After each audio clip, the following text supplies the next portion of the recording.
Well, happy Thanksgiving, everyone, and welcome to the Brian Crombie Radio Hour on Saga 960. Given that it's Thanksgiving, a day that we're supposed to give thanks, I thought it'd be interesting to check in with an expert on gratitude, because I think that there's a religious aspect to Thanksgiving, there's a family aspect to Thanksgiving, there's a secular aspect to Thanksgiving, just as a holiday.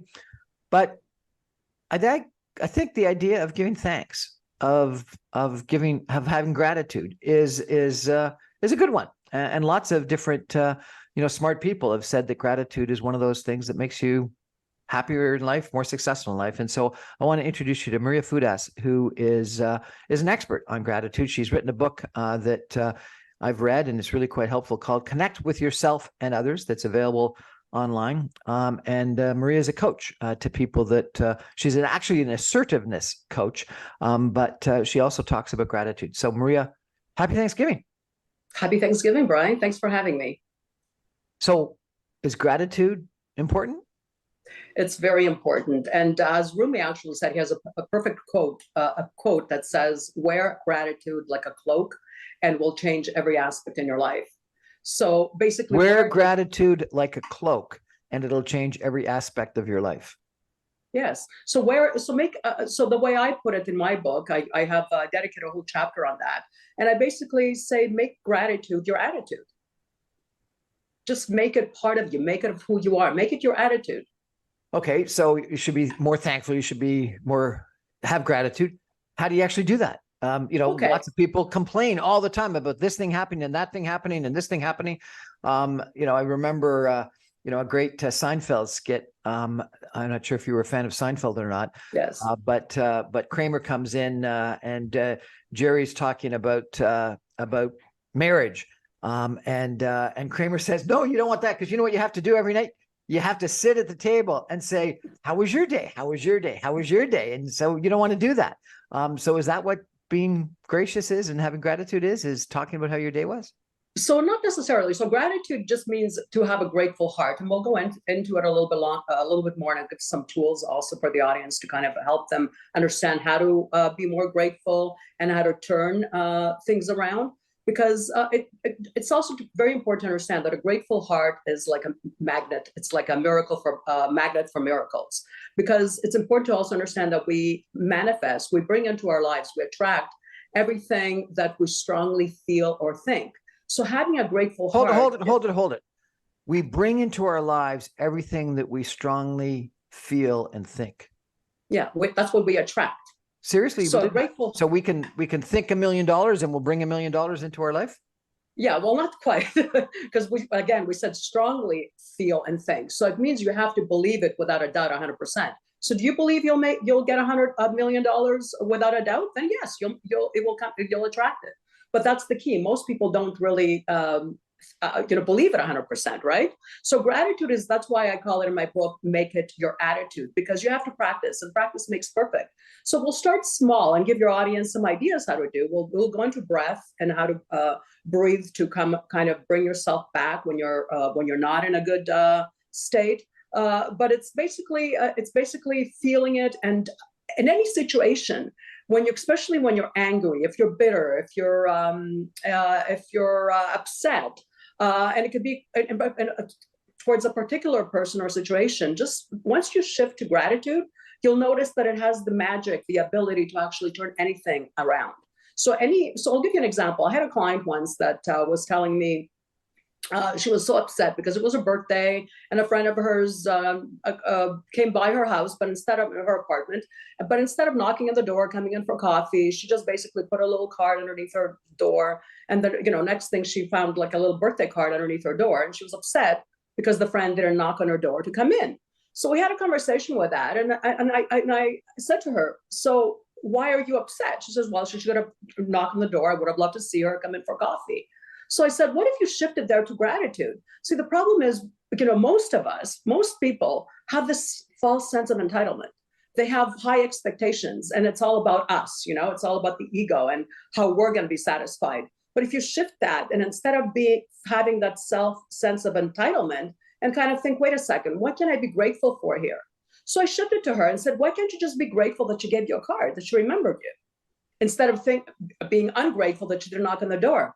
You don't know what her day was about. Maybe she had a fight with her husband. Maybe she had a bad day. Maybe she didn't look good. Maybe she didn't feel like company. You really don't know what the other person is going through, or what their reasons are. So instead of having this false sense of entitlement and assuming things, once you shift any situation to gratitude, then it has the miracle, the ability to shift anything into magic, into positive. So that's just an example, but you could do that with anything. Think of anything in your life that you might be angry with right now, or a person, and then shift it and just bring, and it doesn't have to be anything big. Just sit there till you think of something that you can be grateful for. And once you have the capability to do that, then you'll see that situation is going to stop taking that strong hold of you. Because remember, it's for the other person, but it's mainly for you.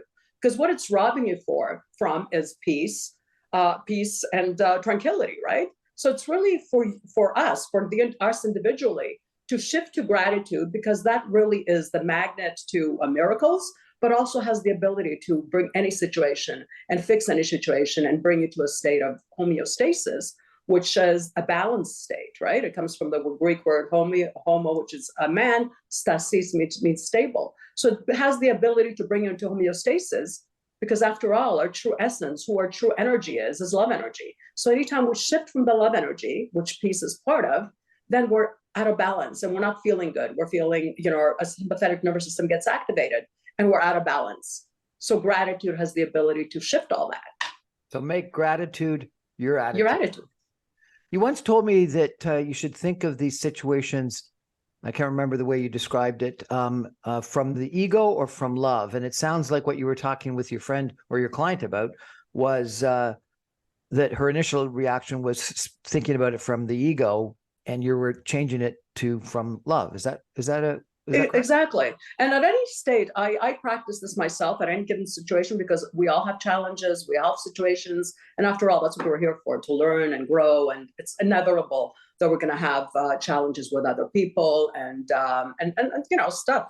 Life is messy, right? It's challenging. So myself, also, life is messy, and it is life challenging. Life is messy, right? And whoever says it isn't is lying, because there's plateaus and valleys and mountains, whatever, that sometimes we're okay, but there's always challenges that come in. So that's what's important. At that moment, when you're feeling your sympathetic nervous system activated, whether it's in your head and you're angry, or you're getting the butterflies, or your heart is pounding, at that moment, it's important to breathe, and we'll do a breathing technique. But that's the time where you have to kind of sit and ask yourself, am I acting out of the voice of love or the voice of fear at this moment? And that's what you're referring to. So the voice of fear is the ego. So the voice of ego, which is fear, it's gonna always find a way why you should, why you're angry, why you're bitter, why you should be upset. And it's really because at that moment you're thinking of yourself and how you're feeling.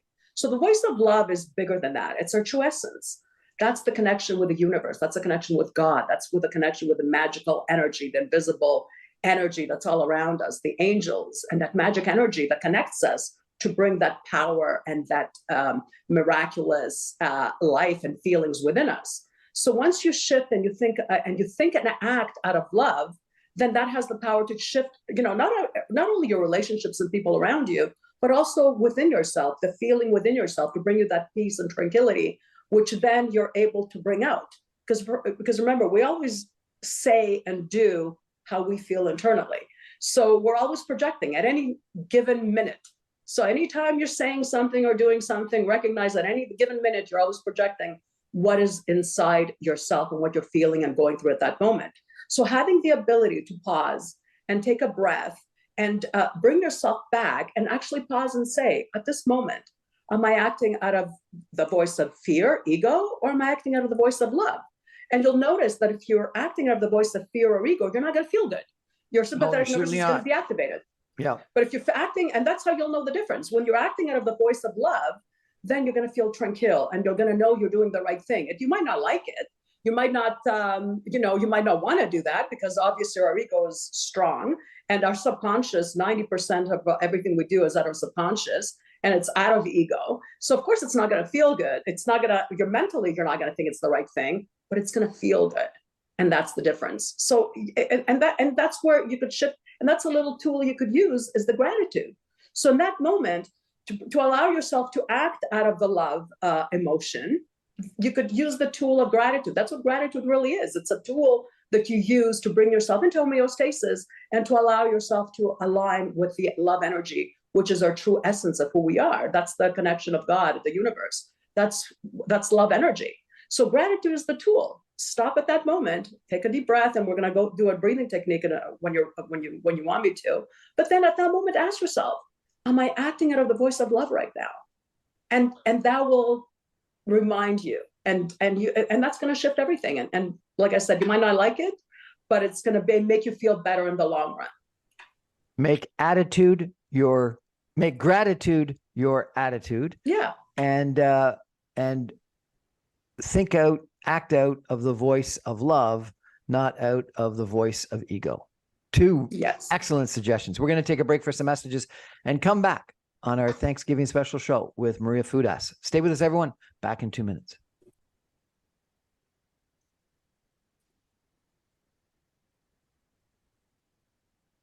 Welcome back, everyone, to the Brian Crombie Radio Hour on Saga 960, and happy Thanksgiving. I thought it would be appropriate, given the name of this holiday and the intention of this holiday, that we talk a little bit about sort of our own personal Thanksgiving, gratitude. And I've invited Maria Fudas, who is an author, a coach, a assertiveness coach, and her book is called Connect with Yourself and Others. And someone who I think has written a whole chapter on gratitude and has a really great attitude about gratitude, to join with us and talk a little bit about our own Thanksgiving and our own gratitude. Maria, lots of people have different ways of expressing gratitude. You know, I've heard about some people that, write down 3 things every morning that they have gratitude for. I've heard the thing about you should sit down and ask your kids at night, one good thing that happened to them every day. Other people meditate. Other people pray. Other people keep a journal. What are your suggestions on how you can find gratitude in your life and express it? I think all those are great ideas. And I'll piggyback on the one that you said about 3 things in the morning, or you could write them down. But what I practice actually, which is a little bit easier sometimes for the busy schedules, people working, and maybe not people that are not journaling, like myself. Journaling is fantastic. But what I find works the best is in the morning before I even get up, while I'm still in bed. And that's the best time to kind of absorb things into your subconscious, because you're still in that meditative kind of state where you're kind of like still not in your head. So that's the best time before you're actually awake and your eyes are still closed in bed. You could think of 3 things, which is fantastic, and then focus on them during the day. But if you could just do one, I tell my clients, just do one. If you do one a day, you're going to see how many things you're grateful for. There's so much stuff to be grateful for. And yet we have the tendency, because that's how we are as humans, that's what we're here for, to always focus on the negative and on what we don't have and the lack. So if you change the mentality and focus on what you have instead of what you don't have, that's gratitude, correct? So, and you could start with one thing. If you can't think of 3 things in the morning while your eyes are closed, think of one thing. And you could start simple. It could just be, I'm so happy I'm alive. I'm so happy I could breathe. I'm so happy I have a bed that I could sleep on. I'm so happy that I have shelter. I'm so happy I have health. And I'm pointing a lot of things out here now that are so obvious, but people don't focus on that. So I challenge everybody that's listening today, and everyone, to kind of focus on even one every morning before they get up, and think of one. And then during that day, focus on that throughout the day. So anytime something challenging comes up, I had a fight with my husband, I had a fight with my kid, my boyfriend, whatever. That moment, take a deep breath and then say, okay, what was I focusing this morning? I was focusing that, oh my God, I have oxygen, I can breathe. I'm so blessed, I'm alive, I have oxygen, I can breathe. Focus on that all day, and you'll see that everything else is such a small little dot in the whole purpose and the whole universe source of things. That little fight is so minuscule at the big scope of things. So focus on one thing every day. And anytime you find yourself being challenged, or you feel your sympathetic nervous system activated or upset, take a deep breath, and we could do a breathing exercise, and then take a deep breath, and then just stop and focus on that one thing or 3 things. When you say you focus on it, what do you mean? Like, are you saying it as a mantra, or as a prayer, or are you just thinking about it? Like, when you say focus on it, what do you mean? Yeah. So think about it, remember it, have awareness. Awareness is the key, right? Most people, we live our lives with no self-awareness or no awareness. And that's another main chapter in my book, which people, usually just go like we're neutral, like you're in a car, imagine, and you're just kind of like going in neutral, just living your life. But what if you lived in awareness and in self-awareness, and you're aware of what you think and what you do and why you're doing things at every moment? That's mastery, self-mastery, correct? And what do we say? Everything we think of strongly is a miracle, is a magnet for miracles. So what if you had the awareness and the ability to just pause when you're feeling angry or upset before you're acting and reacting and yelling or doing something? Take a deep breath and just pause and think at this moment, two things. Am I acting out of love, the voice of love, or the ego, which is fear? And what can I do to shift that around? Use the tool of gratitude. So, and if you can't think of anything that moment in that situation you could be grateful for in that situation, think of that one thing you were thinking of that morning. I'm grateful I'm alive. I'm grateful I have health. I'm grateful I have food on the table. There's always something. That's what people don't realize. There's always something you could find to be grateful of. And people lose that awareness and they focus on the negativity and on the lack instead. So what if we practice, and I challenge everybody to make a commitment today to practice on finding something to be grateful for instead. Make that your attitude, that every time you feel upset, stop, pause, and find something to be grateful for. And if you can't do it right away, maybe it's towards the end of the day before you go to bed, instead of going to bed upset and anxious or depressed. Focus and remember what I said. Just make it your attitude, and make your attitude to find something to be grateful for. That might not ease your emotion, but at least it will shift your energy, and slowly that will become your attitude. Okay, so it's I all think about shifting your energy. I think it's a great recommendation, but I think a lot of people just can't focus on something. They need a process to help them focus. And when you and I were chatting about getting ready for this interview, we talked about some of the things that I do, and I asked you about the difference between prayer and meditation, because what I do is I close my eyes and I pray every morning and every evening when I wake up and before I go to bed. And some of that is religious, but a lot of it is just being thankful for what I'm thankful for. And that helps me have an attitude of gratitude. What you were saying is that prayer is usually asking for something, and meditation is opening up for the universe. Can you explain that again, please? Sure. So that's a great process. So prayer, or some people that are not as religious might call it intentions, like what they want to bring into their lives, or prayer. So prayer, on the prayer thing, maybe use this affirmation. And this is a great, if people don't pray or they don't have anything that they intend or send out to the universe or to God, this is a great affirmation to pray. And just, it could be simple. Thank you. Again, gratitude. Thank you, God. Thank you, universe, whatever you believe in. Thank you. I am blessed. I am abundant. So you're doing two things there. First of all, you're asking for what you want. You're saying it as if you already have it, because in true essence, you do have it. So that's prayer, because that's what we all want. If you're blessed and you have abundance, you have everything, correct? Because blessings is what miracles are made of. I think that for me, the key there in prayer or in affirmation is you're actually, at least for me, I'm speaking to myself. I may be speaking to myself in my head, but I'm speaking to myself. And so that allows me to focus more than just saying focus. Like exactly. By saying it to myself, I'm having a conversation in my head with myself, and I'm saying thankful. And it's not overly religious. It's more like an affirmation, but I'm saying thanks for the things I'm thankful for. Exactly. That's helpful for me. And Brian, when we're saying it to ourselves, we're totally connected with God or the universe. There's an invisible line that connects us with this higher, invisible, miraculous energy. So when you're saying it to yourself, you're automatically, energetically vibrating again outwards. So we are saying it to ourselves. Everything we say to ourselves vibrates outwards automatically, whether you know it, whether you want to, whether you have the intention to or not. That's what it's important, how we speak to ourselves and what we say.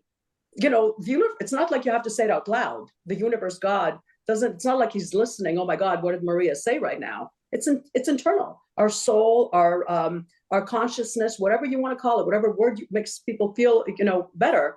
That essence, which is pure love energy, is automatically connected to this magical energy that's vibrating all around us. So that's God or the universe, source, whatever people want to call it. So that's automatically connected. So when you're saying it to yourself, you're vibrating it outside anyways. So bringing back to your original question, correct. Prayer, intentions, talking. It's so you're speaking it, whether you're asking God for it, it's actually speaking, sending it out to the universe. So meditation is a little bit different. Meditation is more about silencing your mind. And it's about just kind of quieting, not speaking, not talking. And that's why some people use like maybe humming noises like or they might use any kind of, and it doesn't have to be like a 30-minute or like a whole ritual. I'll just do it for a couple of seconds when I'm, feeling overwhelmed or something or anxious, and to bring myself back into homeostasis, the balanced state, or to help me bring myself back into the love energy and the love voice of the love energy instead of the ego voice. So meditation is literally just silencing your head. It's taking everything out of your mind, because the mind is the trap. The mind is the ego trap. Our true energy, our true love essence is in our heart. So that's where our soul is connected. That's what that magical energy is connected. So the key in meditation is to get out of your head. You're not supposed to think. And that's when you quiet your head and you do as much as you can. You breathe, and we'll do the breathing exercise towards the end to help you exhale everything, get everything out of your head so you're not thinking. And that's the time where you listen. That's when the time where the universe, God, that's when he'll, or just your authentic self, which is your soul, your spirit, your intuition. That's the time where it will speak to you. Because if you're constantly talking and thinking, you can't listen to your intuition, which is your soul, which is that magical energy. So in meditation, it's to get out of your head completely and quiet your mind and listen to what your authentic self is telling you. And that's where the love energy, that's where the gratitude, that's where the homeostasis and the balance state. So it's not that your head is empty, it's that you're listening. What you're saying is you're listening to your authentic essence. Exactly, because the mind, I mean, people could try to remember it this way. It's a mind trap. That's what I call it. The mind is a trap, because when you're overthinking, that's when the ego takes over. Because the first instinct, what your authentic self is telling you, always makes you feel good, and it's the first thing. Once you start overthinking things, that's when the ego comes in. That's when the fear and the ego, because then you're over analyzing, overthinking, and why, and this, and that, and this. That's when you get into the trap of going away from the love energy. So have an attitude of gratitude. Speak with or think and act with the voice of love, not the voice of ego. And you're saying that prayer or intentions is speaking what you want, what your intention is, what you're grateful for. But meditation is listening to the universe or God or yourself, what your true essence is. That's interesting. And then you said you had this breath exercise that you wanted to share with us. And you said that the breath exercise has something about you're breathing in gratitude and power, and you're exhaling ill feelings and bad thoughts. Yeah, so we'll take it back. So this is a great breathing exercise that I use for my clients, but also I learned it from my son, actually. He was in the engineering class, and they taught them this to try to release anxiety and stress from all the schooling. So it's great because all it is simple. It's just like breathe in. So 4, 7, 8.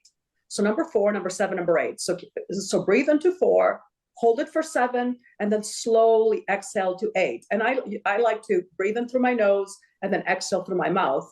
And when you're breathing in, breathe in your power, the gratitude, breathe in all the positive energy. And then as you exhale any resentments or ill feelings or anxiety or anything really that's in your head that's causing you to be distressed. I'm not sure if I lost you here. No, sorry. I'm listening. Oh, you're listening. Sorry about that. And so that's what's really important. Just remember that.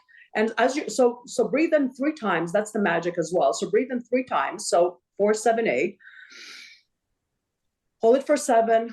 Exhale slowly to 8. And if you do that 3 times, you'll feel yourself better because you're opening up your chakras. You're opening up your energy. And everything starts, and you're also recognizing you're bringing in the power, the gratitude, and all the positive energy that's so important.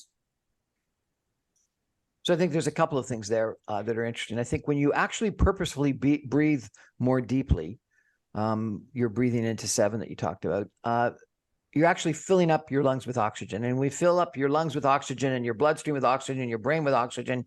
You can't help but feel better because you're giving yourself more oxygen. And then also purposefully exhaling to 8, you're emptying. You really truly are emptying. And I think too often we don't completely empty our lungs of the bad air. And so I think that that's helpful. And I think the other thing that's important, at least for me, is that when you breathe in more purposefully and more deeply, you stand up, you sit up straighter, more powerfully, etc.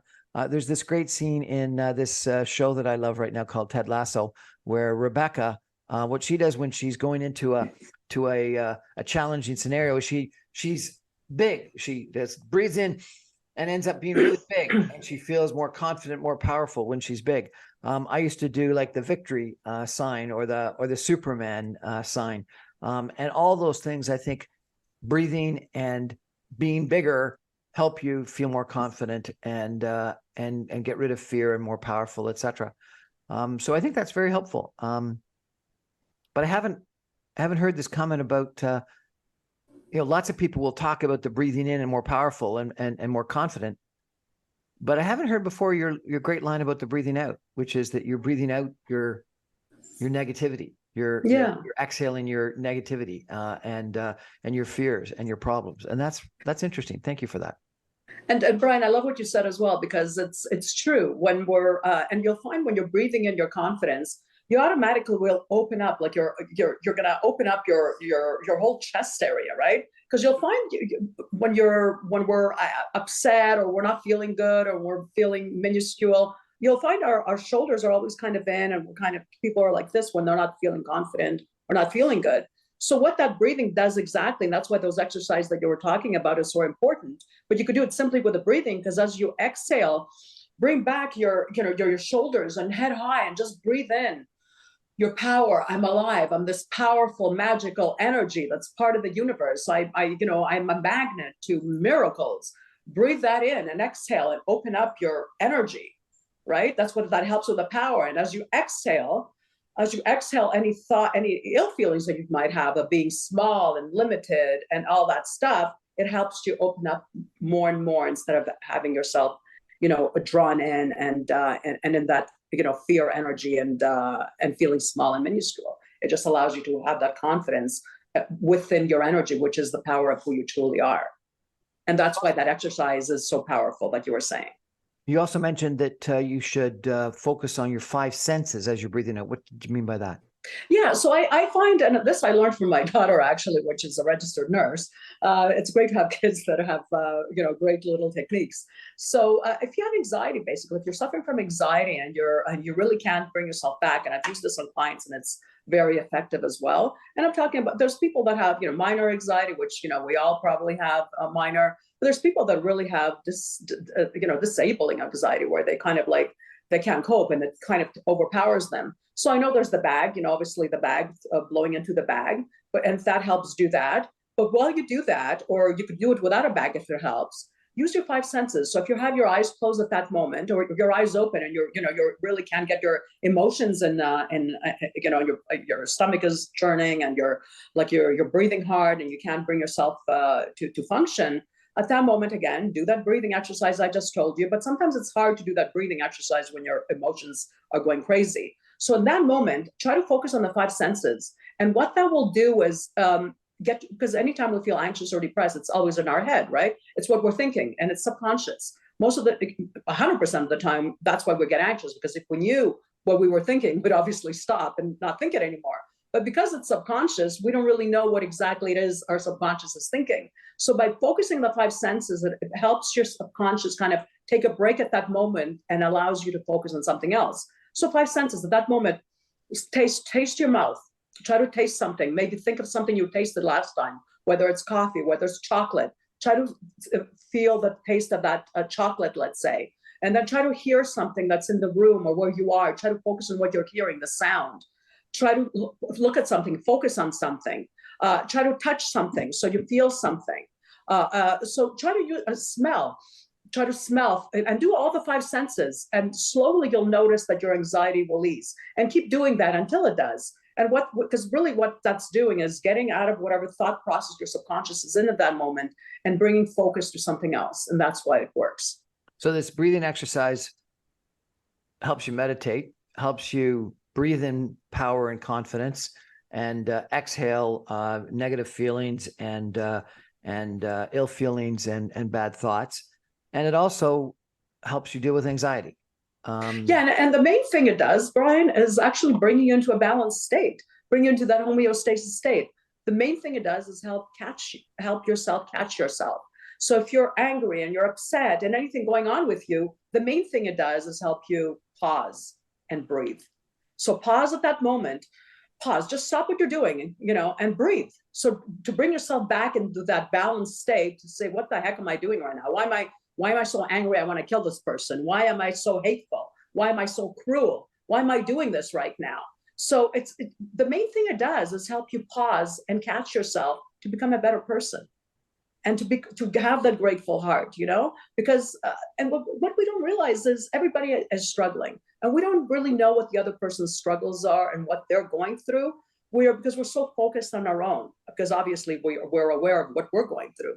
But I've discovered there's so many people are going through so many things that we're not aware of, and they're not even aware of really the magnitude. And they're acting out of emotion, they're acting out of their hatred, out of their cruelty, but it has nothing to do with us. So once you have the awareness and the wisdom to recognize that, then you're able to live in homeostasis. And then how we act and react, and when we do that with a grateful and kind heart, then our life becomes better, because it's not about the other person, really.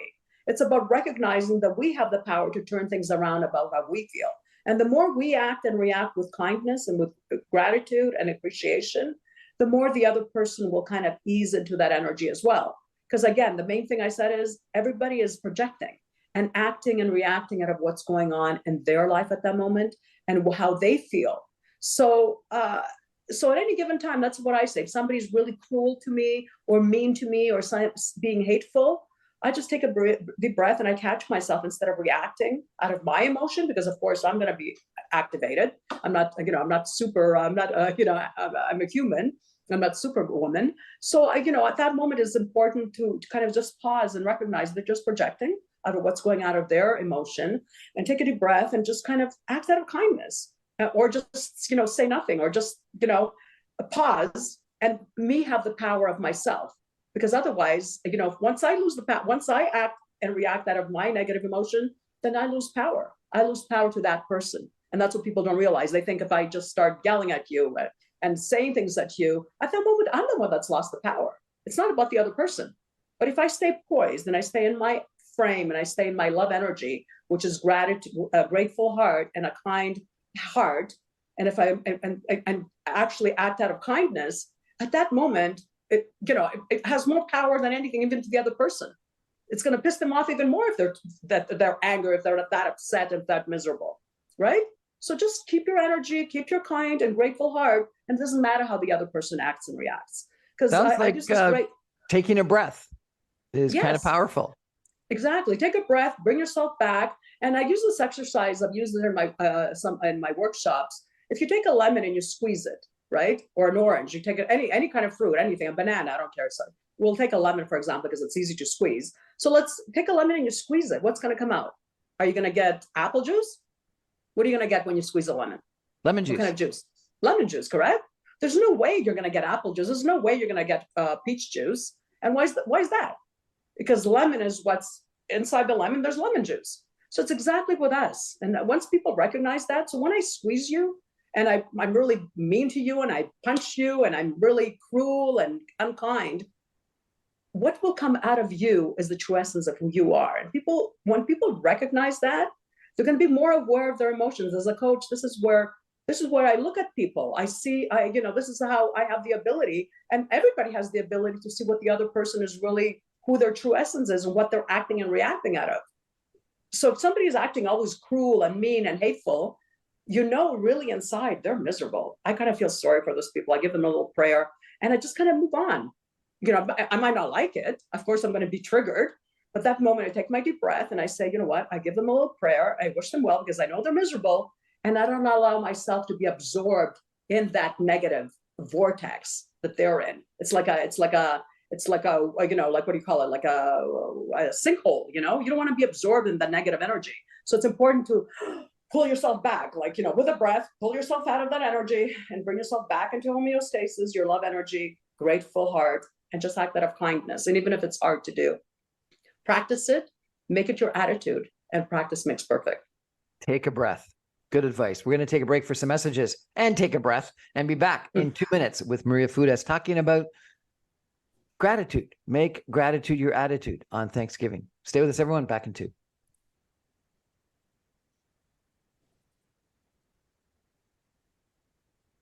Welcome back, everyone, to the Brian Crombie Radio Hour on Saga 960. My guest tonight is Maria Fudas. She's an author of a great book called Connect with Yourself and Others. She's a assertiveness coach, and we're talking tonight about gratitude, which is, I think, appropriate on Thanksgiving. We've, I think, really covered some interesting things. You talked about make gratitude your attitude. You've talked about how you've got to act out of the voice of love, not out of the voice of ego. And I think that's helpful. I love this comment about sort of breathing exercises and taking a breath and breathing in confidence and powerfulness, and breathing out ill feelings and negative thoughts. And I think that you said love energy is our true essence of kindness and gratitude. So all great ideas. You also told me that some of the benefits of gratitude is that you've got more purpose in life, that you're not lonely, that you affirm. Tell me about some of those things. Yeah. So exactly. I mean, let me go back to one little thing for people to recognize. Being appreciated is a basic human need. So it starts with that.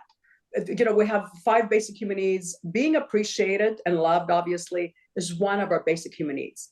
So knowing that, having the awareness of that is power, because you know for the other people also. So practice appreciation and gratitude towards the other people. So I'll give some tools also. I'll give you a communication tool. After all, I'm an assertiveness communication coach. A communication tool that you use to bring gratitude and appreciation when people speak. And so it's very simple, for example. So practice when you're giving criticism to constructive criticism, basically to anyone, practice giving constructive criticism, but with appreciation. So I call it the sandwich, where you could have the 2 layers of what you want to tell to someone. So let's say, I don't know, your kids are not fixing their bed. Tell them, okay, or they try to fix their bed in the morning and it wasn't the right way. You could basically just say, hey, I noticed you fixed your bed this morning, but I would like it if you put the sheet underneath, or if you tucked it in, whatever you want the criticism to be. And then underneath, again, another appreciation, saying, but great job. So instead of, people have most of the time when they're talking to other people and they want to get their needs met, instead of using appreciation, they use demeaning character and demeaning words instead. So practice using the gratitude and appreciation instead of demeaning someone. So it's very simple. When you want somebody to do something, or you want your needs met, or perhaps the person is not doing what you want, instead of telling them what to do, say, they're doing a great job and you appreciate what they're doing, but tell them what you would like them to do instead. But always show the appreciation, because there's always something to appreciate, and people forget that. And it goes back to what you said originally, where you tell your kids at the end of the night maybe to say something they're grateful for. So it comes also into communication. Someone described that to me once as an appreciation criticism sandwich. Yeah, that's my sandwich is mine. I don't know if somebody else has it also. I call it the sandwich, exactly. So which is basically you're sandwiching in the criticism. It's always like the medication that a doctor will give you, right? The anesthesia is kind of in the middle, but you're giving the appreciation, and knowing that it's one of our basic human needs, people will really react to that. It's a human need we all have. There was this great book called The Mathematics of Marriage by 2 Stanford University researchers, professors. Gorman, I think, was their name. And they said that in marriages, you had to have 7 times more positive comments to negative comments, so that you could have, and you needed to have, some negative criticism, constructive criticism, because no one's perfect. Otherwise, it's sort of, fairy tale land. But that to have a good relationship long term, the positive stuff had to be 7 times as frequent and as often. Yes, and it goes to that because being appreciated is a basic human need. So if somebody doesn't feel appreciated, like you might appreciate someone or your wife, your girlfriend, whatever, 100%, but it's how they feel. It's not what you're thinking. If they don't feel appreciated, then they're going to act and react into that. Remember, we act and react to what's inside of us. They're going to project. Okay, So we're going to run feeling out of time. So let's appreciated. go on to some of these other ones. What about purpose? Yes. So our purpose and basic in life here is to be happy. So once people recognize that, they'll stop thinking, oh, what's my purpose, and being unhappy, because I have so many people thinking, oh, I don't know what my purpose is, and they get depressed trying to figure out what their purpose is. If you're alive here, know that you have a purpose. Your purpose is to be alive and to be happy. And automatically, when you're happy, you're making others happy. Your purpose is just to be happy. And if you're feeling lonely, that you mentioned before, recognize that we are all one. Once you have the grateful heart and you're grateful, you'll never really be alone, because you like who you're with. First of all, you're going to be in that loving energy where you're going to love the person you're with. So you're never going to feel like you're alone. And because this loving energy that's all around us is connected, we're never alone. So recognize that, and recognizing that our purpose is to be happy shifts everything around. And the way you do that is with gratitude, a grateful heart and kindness, and living with the voice of love. Living with the voice of love. And how does gratitude make you not lonely? People can still be lonely even if they're happy and are grateful for things, can't they? Sure you can. And but lonely, I mean, there's loneliness and feeling lonely. You could feel lonely, let's say, sometimes, of course, but being grateful, at that moment that you're feeling lonely or you're feeling upset, what if you change it into the gratitude and think exactly at that moment, what are you grateful for?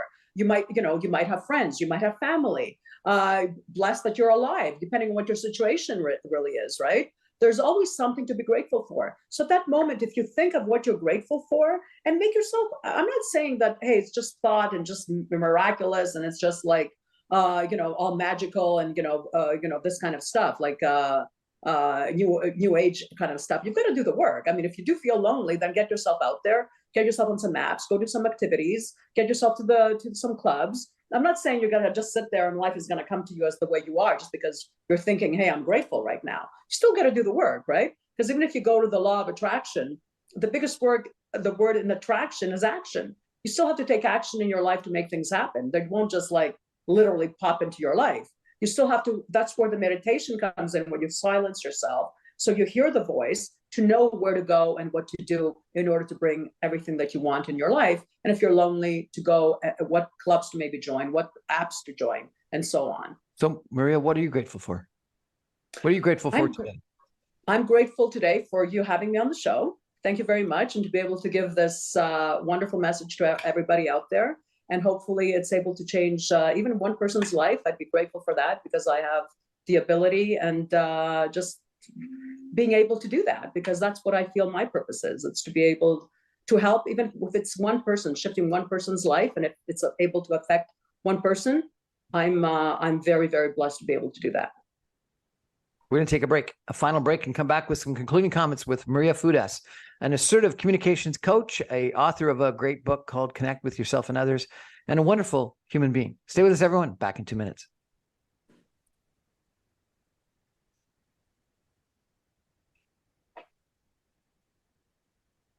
Welcome back, everyone, to our Thanksgiving Day special show with Maria Fudas, assertiveness communications coach, an author of a great book called Connect with Yourself and Others, and a coach for people that are going through some challenges and need some help in life.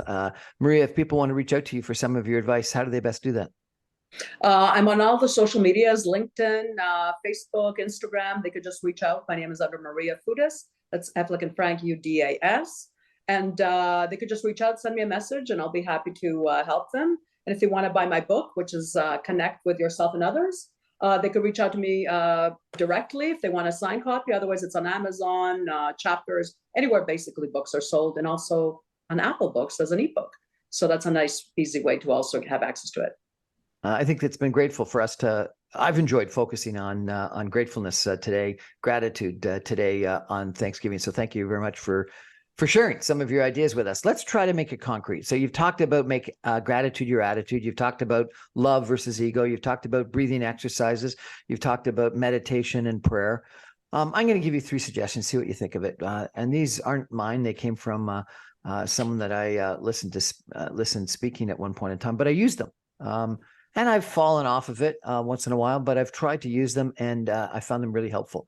One was get out a book and every morning write down 3 things you're grateful for, and actually write them down, and the powerfulness of putting them in a book such that you could, follow up afterwards and remind yourself of those things that you're grateful for, and try to make them new things that you're grateful for. So it's not just a repetition of the same stuff over and over again. And so it ended up being immediate. Was suggestion number 1.